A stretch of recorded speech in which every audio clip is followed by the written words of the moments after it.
આજે ફૂલ ઉનાળામાં તાપમાન વધી રહ્યું છે તે અંતર્ગત અમે જે માળી ગ્રુપ અને રાજકોટ યુવા ભાજપ દ્વારા શરબત વિતરણનો કાર્યક્રમ કર્યો છે. અત્યારે અંદાજિત 800 લોકોએ પી લીધું છે અને 5000 લોકો શરબતનું વિતરણ લાભ લે એવો અમારો ટાર્ગેટ છે. લોકો આવી જાગૃતતા કરતા રહે અને અમારામાંથી ખૂબ નવી પ્રેરણા શીખે.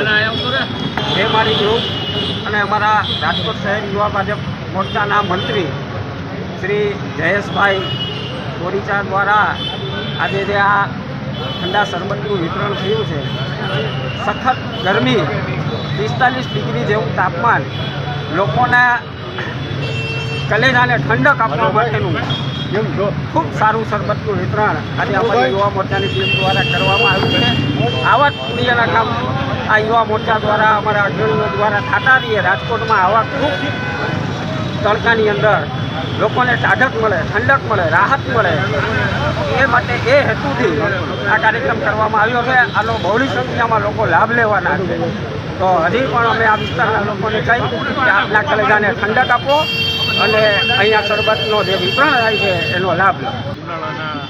ઉકળાટભેરા દિવસો અને આટલો તડકો એમાં મોરચા દ્વારા અમારા આગેવાન બોરીચા અને જે માળી ગ્રુપ દ્વારા આજે કરી અને અહીંથી પસાર થતા જવાબદારીઓને આટલા તડકામાં ઠંડક મળે એ માટે યુવા ગ્રુપને હું અભિનંદન આપું છું. સેવાકીય કાર્યો કરવા જરૂરી છે અને યુવા અવસ્થામાં સેવાકીય કાર્યો કરવાનો જ્યારે વિચાર આવે ત્યારે એમના સંસ્કારોની જાણવા મળી શકે છે.